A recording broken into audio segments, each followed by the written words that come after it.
Welcome back, everyone. Today, we're making empanadas. Empanadas come from Spain, just like the guy who voiced this little cat. Empanadas are absolutely delicious. We'll get to that in a second, but while our intro rolls, take a second to subscribe, hit the like button, make sure you hit the little bell to get all the notifications. Please.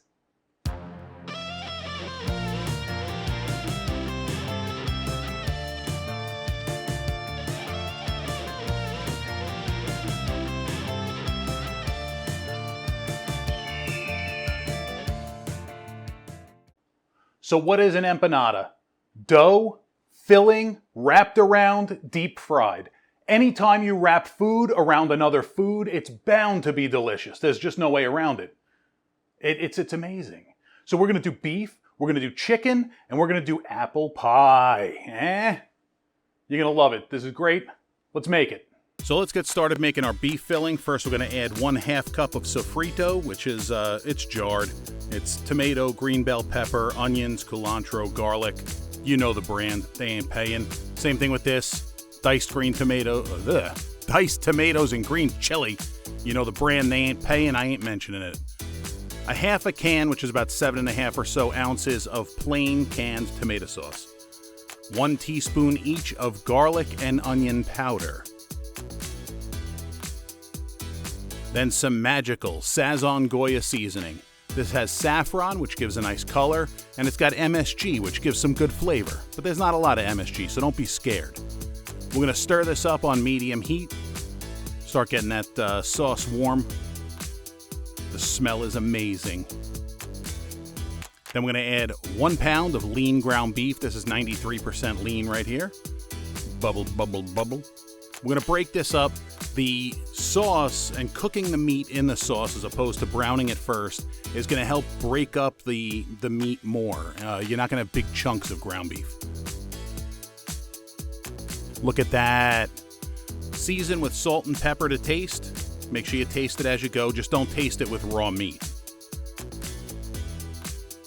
Give it a stir. And once it's reduced down a bit, you're still going to have some liquid in there. We're going to take it off the heat, and we're going to let it sit in a fine mesh sieve, let the excess liquid drip off while we prepare our other fillings. So we're going to dump that out into the strainer, over a bowl. You could do it in the sink. I don't like putting any fat down the drain if I can avoid it, so I'll put it into the strainer like this, and I'll just let it sit while I do the chicken. You want it to cool down, so this is a perfect opportunity for that. Get it all in there. Waste not, want not. It looks so good. Smells good. Tastes even better. All right, so back into the pan. We're going to go with 1/4 cup of sofrito this time. Make sure you get it all in there. You can't squeeze a glass bowl, so break out the spoon. Get it all in there. There you go. All right, now we're going to add 3/4 cup of tomatillo salsa verde. This is also jarred because, again, I'm doing this one lazy. This is a roasted tomatillo salsa verde. 1 teaspoon each garlic and onion powder. 1 packet of our magical Sazon Goya seasoning. Yeah. Give it a stir and just like the beef. I'm going to stir it up. We're going to get it hot. Let it all come together. Let those flavors mingle. Now add the chicken. I used ground chicken breast because it's leaner and I'm trying to keep my girlish figure. It's bikini season, you know what I mean. But you can use ground chicken, your regular ground chicken with a higher fat content. Up to you. Again, we're going to drain the excess liquid off, so that fat will bring flavor, and then you'll drain it off. I just want to try and minimize my personal fat intake because I'm fat enough, to be honest with you. So again, same thing like the beef. Cooking it with the sauce is going to help break up the pieces so you don't have big chunks. Poultry, for some reason, likes to stick together. If anybody's got the chemistry on that, drop it down. This is obviously a little drier than the beef was. But we're going to stir it up, make sure it's fully cooked. Again, once it's fully cooked, taste for your seasoning, adjust as necessary. And again, we're going to strain it the same exact way we did the beef. It's hard to say which one I prefer, the beef or the chicken. They both have, obviously they taste different, but they have different qualities to them. The chicken one's a little bit tangier from the salsa verde, which is absolutely delicious. Now we're going to mix up our apple pie filling. Again, I'm being lazy. I'm using pre-jarred and canned stuff, but, you know, whatever. All right, you want to make from scratch, you do you, boo-boo. All right, so this is a 21-ounce can of apple pie filling. Go with the high-quality stuff if you can. I mean, it's canned, so it's you know, go with high quality. So we'll dump the whole can in there. Then we're going to take our ice cream caramel topping. And it almost looks like I'm going to miss here, but I don't. It's amazing. Angles in 2 dimensions. About 2 tablespoons, give or take. And then we're going to give it a nice mix. Get it all mixed together. I have a ridiculous sweet tooth, and the urge to just devour this, the urge was strong. My willpower was strong. I avoided it. I may have snuck a couple apples here and there, but you know, you got to taste it. It's important. You can add more caramel if you'd like. This is the flavor balance I preferred. Now it's time to stuff them. Again, I'm using pre-made Empanada Discs. They come from that famous G brand of food. See, you may be able to see it there. These are pre-formed 5-inch Empanada Discs. They come in the freezer section. You let them thaw out. They're perfect for this. They're the right size.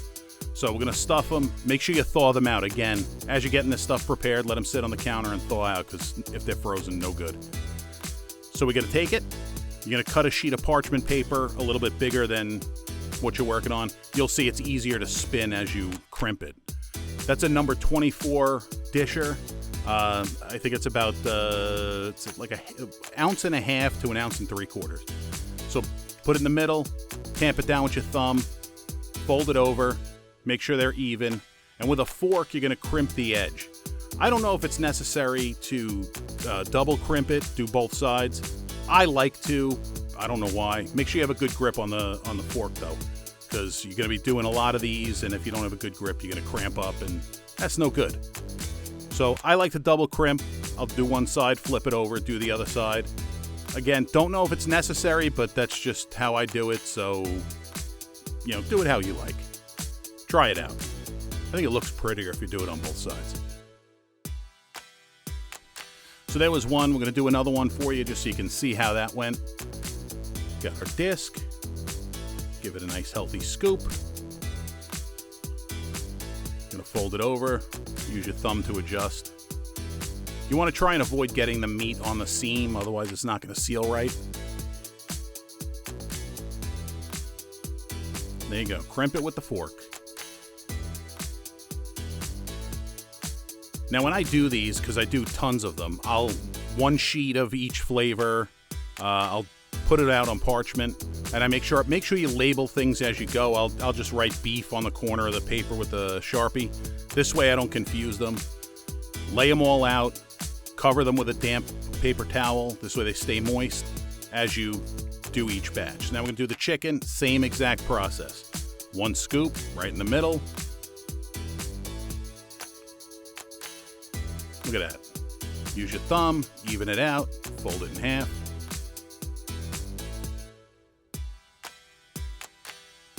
Come on, get in there. Some of the stuff, it tries to escape. You don't want it to escape.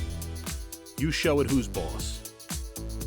The more you do these, you know, as you go, you'll get better and better and faster at it. I'm going a little on the slower side, A, because I'm slow, and B, because I want to make sure you get a good view of what I'm doing. Crimp both your sides. You see, I'm spinning the parchment paper on the counter. It's just easier to crimp it that way. You know, Bill Gates once said, if you have a really tough job, find a lazy person to do it, because they're going to find the easiest way to accomplish the task. There you go. So now we're going to do our apple pie filling. Same disc. I found with this batch of apples, 3 slices fills it perfectly. Some brands may be different sizes, but for this, 3 apples was the perfect size for the filling. Get them in the center, fold it in half, and crimp it with a fork. You see how it spins like that, nice and easy? Work smarter, not harder, people. That's important. See, I'm getting a little when you get to these were the last ones I did, and you get faster. There we go. Boom, done. You got your batches set up. Now you heat your oil up to about 350 degrees. Make sure you drop these away from you. You don't want to splash hot oil on yourself. It's not a good look, and it doesn't feel good. So depending on the size of your pot, you want to get a couple inches of oil, 2-3 inches of oil. You want to be able to submerge them, but you don't need way too much. You can put them in 3 or 4 at a time, depending on the size of your pot. These take about 3 minutes to cook, so at about 1.5 minutes, you're going to give it a little flippy flip. Let them get golden brown and delicious. Remember, the filling is fully cooked, so we don't have to worry about that. We're just browning that crust, and that crust is delicious. Look at that. Look at that. Transfer it to a wire rack. Let it drain off. And then as they're draining, you put in your next set until all of your one flavor, these are the beef ones, go till all the beef are done. Then once they're done, I like to transfer them over to these foil baking pans. I like because A, it's easier cleanup. I can just rinse them out real quick, get all the food chunks out and stick them in the recycling bin. Recycle, you know, save the planet. Now here's something important. You got them done, you put them into the sheet, into the pan. What are you gonna do? You gotta make sure you mark that pan, because you're going to put it in the oven to keep warm, and if you don't mark your pans and don't pay attention to which one's which, or if the person that put them in the oven is not the same person that takes them out of the oven, you're going to be playing empanada roulette, which could be good, could be bad, depending on what you like. So make sure you label the pans, write on it with a Sharpie, it's perfect. Chicken, same thing. Drop them in, takes about 3 minutes, flip it about halfway through. Bubble, bubble, toil and trouble. Think about it, you fry anything and it's delicious. I mean, anything. I guess cooking in fat just makes everything taste good. Flip them till they're golden brown and delicious. And same thing, once you're done, wire rack, let the excess oil drain off, do your whole batch, and then we're going to transfer those to a baking dish, the baking pan. Look at that. You don't want to put too many in. You don't want to overcrowd it. You don't, because you'll drop the oil temperature too much. You don't want that. By the way, if I didn't mention, the entire recipe is down below in the comments. You know, in the description. It's down there. The whole thing. The fillings, everything. It's all down there.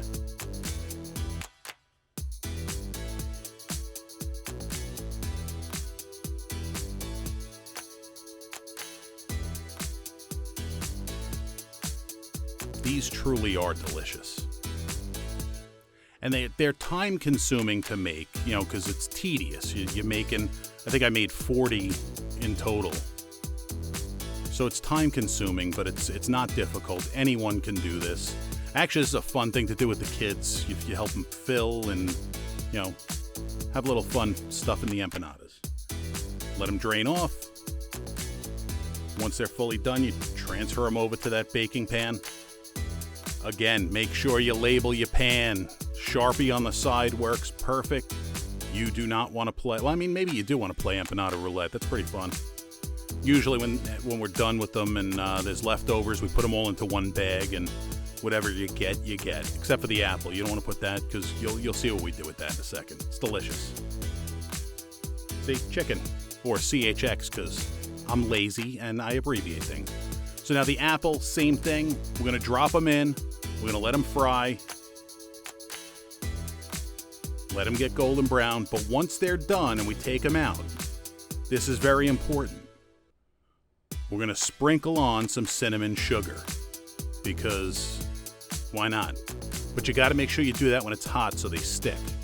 The first 3 already had it on there. Those are the last 2. I only made 5 of these.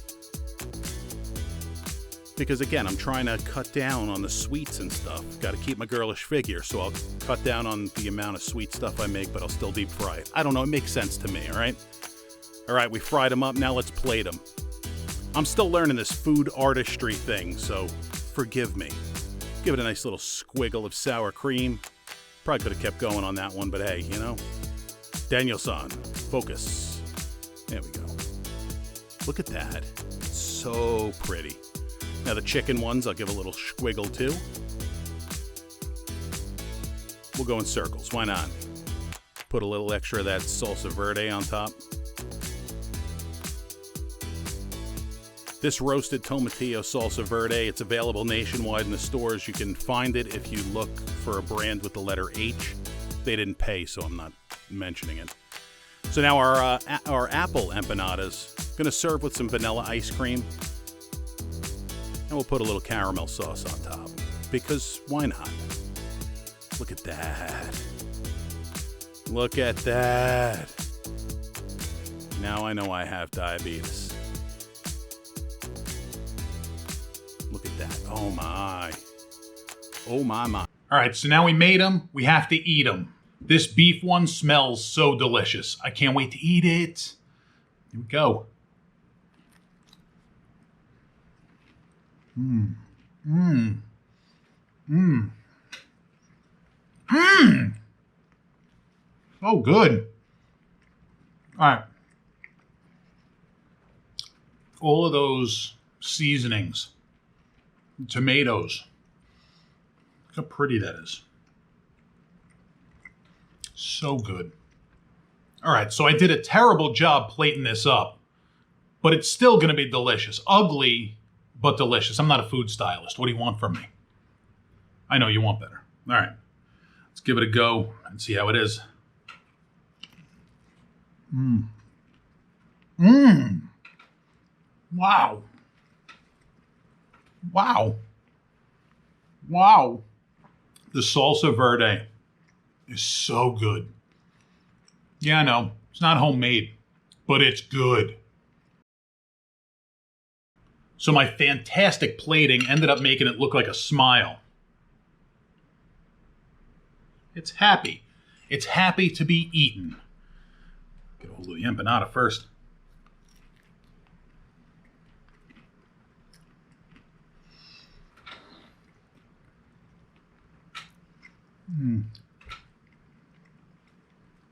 I hope I'm not foreshadowing anything, but if this was my last meal today, I'm going to go out a happy man, because this is outstandingly delicious. Now, I put it down. Let's get caramel slippery. Look at that. Mmm. Some ice cream. Ooh. Mmm. Mmm.